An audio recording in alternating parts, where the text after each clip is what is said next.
नमस्कार साथियों, स्वागत है आप सभी को आप लोगों का अपना YouTube channel study point YouTube channel यानी crack exam study point YouTube channel.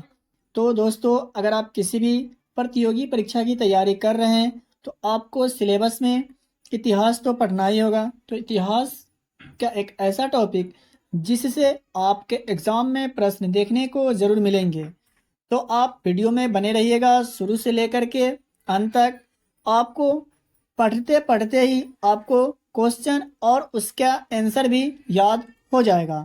तो चलिए क्लास को शुरू करते हैं, लेकिन उससे पहले मैं आपको पहले ही बता देता हूं कि आप अगर हमारे चैनल पे पहली बार आए हैं तो वीडियो को लाइक कर दीजिए, चैनल को सब्सक्राइब करके बेल आइकन को प्रेस कर दीजिए, जिससे आने वाले वीडियो का नोटिफिकेशन सबसे पहले आपको मिले। और इसका पीडीएफ भी आपको फ्री ऑफ कॉस्ट मिलता है। तो लास्ट में बतलाऊंगा कि कैसे आपको इसका पीडीएफ प्राप्त होगा। तो चलिए शुरू करते हैं आज का सेशन को। अगर बात करें गुलाम वंश की, तो गुलाम वंश जो है ये मध्यकालीन भारत का एक वंश था।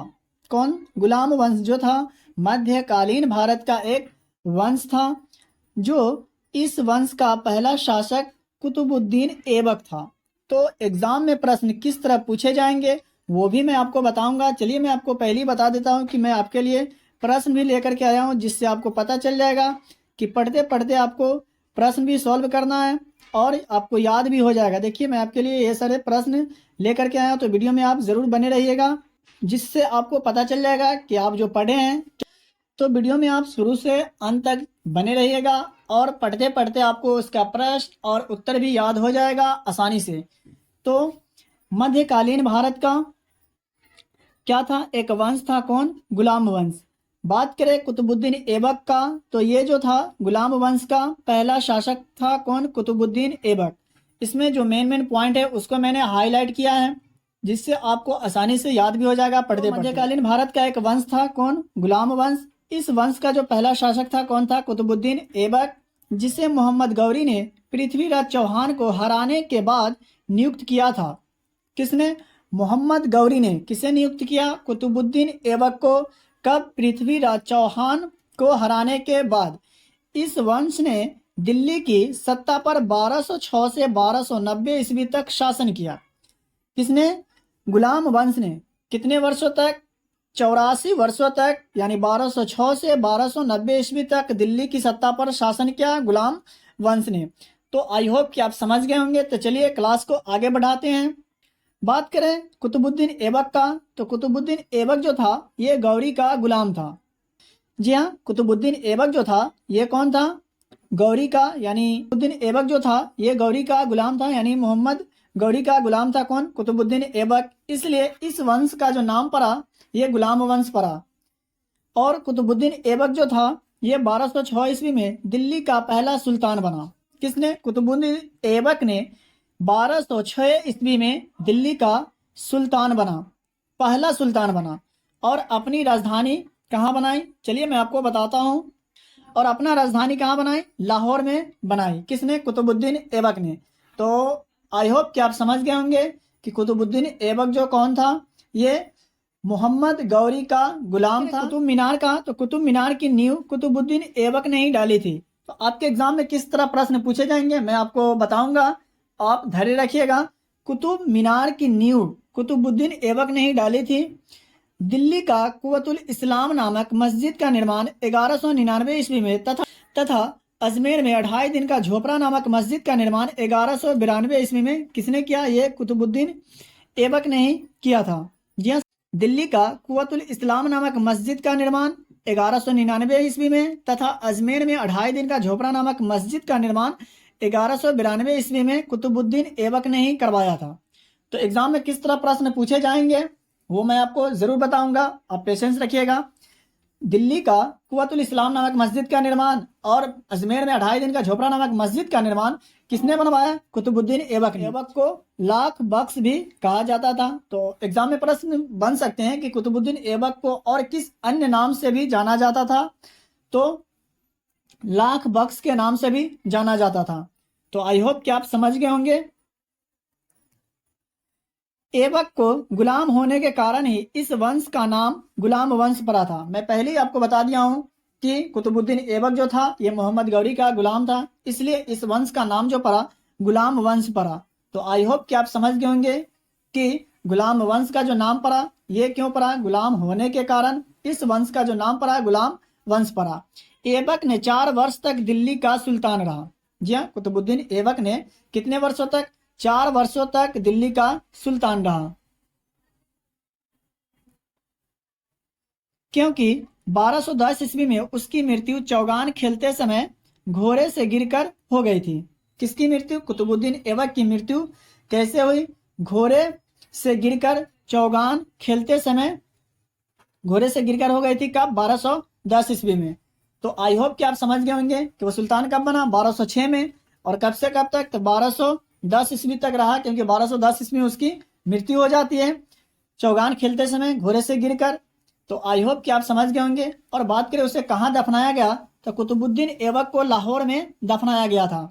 तो प्रश्न पूछा जा सकता है कि कुतुबुद्दीन ऐबक को कहाँ दफनाया गया, तो लाहौर में दफनाया गया था। तो आई होप आप समझ गए होंगे। तो चलिए आगे बढ़ते हैं। बात करें नालंदा विश्वविद्यालय को, तो नालंदा विश्वविद्यालय को कुतुबुद्दीन ऐबक का ही सहायक सेना नायक बख्तियार खिलजी ने ही ध्वस्त किया था।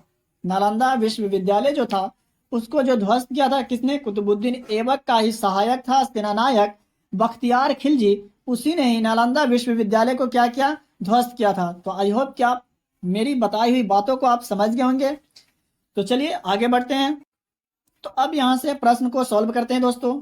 1 नंबर में गुलाम वंश का पहला शासक कौन था, तो ये मिले आपको 4 ऑप्शन, अभी मैं आपको बतलाया हूं, तो आप इसका उत्तर जरूर सही करिएगा। तो इसका सही उत्तर हो जाएगा ऑप्शन ए, कुतुबुद्दीन ऐबक। गुलाम वंश का पहला शासक कौन था, कुतुबुद्दीन ऐबक था।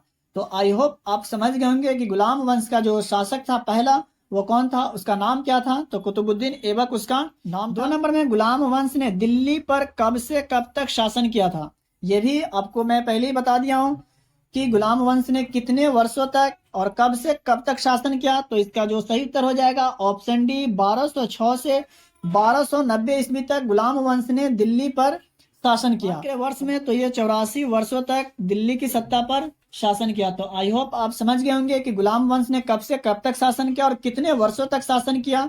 तो चलिए आगे बढ़ते हैं। बात करें भाषा की, तो उनकी जो भाषा थी फारसी और तुर्की भाषा थी, और राजधानी लाहौर, ये भी मैं आपको बता चुका हूं। बात करें कुतुबुद्दीन ऐबक कौन था, जी हाँ, कुतुबुद्दीन ऐबक जो था ये कौन था, तो ये मिले आपको 4 ऑप्शन, आप बता सकते हैं, इससे पहले मैं आपको बता चुका हूं। तो इसका जो सही उत्तर हो जाएगा ऑप्शन बी, यानी गौरी का गुलाम। मोहम्मद गौरी का गुलाम था कौन, कुतुबुद्दीन ऐबक। तो प्रश्न आपसे अगर पूछा जा सकता है तो आप आसानी से बता सकते हैं कि कुतुबुद्दीन ऐबक जो था ये मोहम्मद गौरी का गुलाम था। 4 नंबर में 1206 ईस्वी में कौन दिल्ली का पहला सुल्तान बना था, तो ये भी मैं आपको पहले पढ़ा चुका हूं कि 1206 ईस्वी में कौन जो है सो सबसे पहला सुल्तान बना दिल्ली का। तो इसका जो सही उत्तर हो जाएगा आपको जरूर याद हो गया होगा। तो इसका जो सही उत्तर होगा ऑप्शन सी, कुतुबुद्दीन ऐबक। 1206 ईस्वी में दिल्ली का पहला सुल्तान कौन बना, कुतुबुद्दीन ऐबक ने ही बना था। तो चलिए आगे बढ़ते हैं, नेक्स्ट प्रश्न को सॉल्व करते हैं। बात करें कुतुब मीनार की, तो कुतुब मीनार की नींव किसने डाली थी, तो इसका भी जो सही उत्तर होगा ऑप्शन ए, यानी कुतुबुद्दीन ऐबक ने। कुतुब मीनार की नींव किसने डाली थी, कुतुबुद्दीन ऐबक ने। 6 नंबर में दिल्ली में कुव्वतुल इस्लाम नामक मस्जिद का निर्माण किसने करवाया था, तो इसका भी सही उत्तर हो जाएगा ऑप्शन सी, कुतुबुद्दीन ऐबक। दिल्ली में कुव्वतुल इस्लाम नामक मस्जिद का निर्माण तथा अजमेर में 2.5 दिन का झोपड़ा नामक मस्जिद का निर्माण भी कुतुबुद्दीन ऐबक ने ही करवाया था। तो आई होप आप समझ गए होंगे और आपको याद भी जरूर हो गया होगा, मैं आशा करता हूं। तो दोस्तों अगर आपको समझ में आ गया है तो आप अगर वीडियो को अभी तक लाइक नहीं किए तो वीडियो को लाइक करके चैनल को सब्सक्राइब करके बेल आइकन को जरूर प्रेस कर दीजिए। 7 नंबर में अजमेर में 2.5 दिन का झोपड़ा नामक मस्जिद का निर्माण किसने करवाया था, तो ये भी मैं आपको बता चुका हूं। तो इसका जो सही उत्तर होगा ऑप्शन डी, यानी कुतुबुद्दीन ऐबक, यानी ऑप्शन डी कुतुबुद्दीन ऐबक। अजमेर में 2.5 दिन का झोपड़ा नामक मस्जिद का निर्माण किसने करवाया था, कुतुबुद्दीन ऐबक ने। 8 नंबर में कुतुबुद्दीन ऐबक को किस अन्य नाम से भी जाना जाता था, तो कुतुबुद्दीन ऐबक को किस अन्य नाम से भी जाना जाता था, ये भी मैं आपको बता चुका हूँ। तो इसका जो सही उत्तर होगा ऑप्शन डी, लाख बख्श। लाख बख्श के भी नाम से भी कुतुबुद्दीन ऐबक को जाना जाता था, कहा जाता था। तो आई होप आप समझ गए होंगे। 9 नंबर में है, कुतुबुद्दीन ऐबक की मृत्यु कब हुई थी। ये भी मैं आपको बता चुका हूँ कि कुतुबुद्दीन ऐबक की मृत्यु कब हुई और कैसे हुई।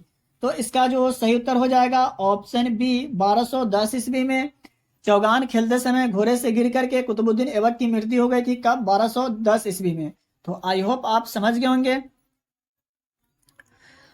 और आज का अंतिम और लास्ट प्रश्न है 10 नंबर में, नालंदा विश्वविद्यालय को किसने ध्वस्त किया था। तो इसका जो सही उत्तर हो जाएगा ऑप्शन बी, यानी बख्तियार खिलजी।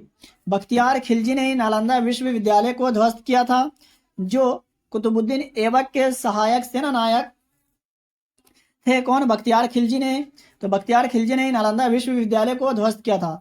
तो आई होप आप समझ गए होंगे दोस्तों। आपको आज का क्लास का वीडियो कैसा लगा, वीडियो को कमेंट बॉक्स में जरूर बताइएगा। वीडियो अगर पसंद आया तो वीडियो को लाइक करके चैनल को सब्सक्राइब करके अपने दोस्तों में शेयर जरूर करिएगा। और डिस्प्ले पे दिखाए गए व्हाट्सएप नंबर पे आप हाई लिख करके SMS कर सकते हैं, आपको PDF सेंड कर दिया जाएगा। तो वीडियो देखने के लिए धन्यवाद।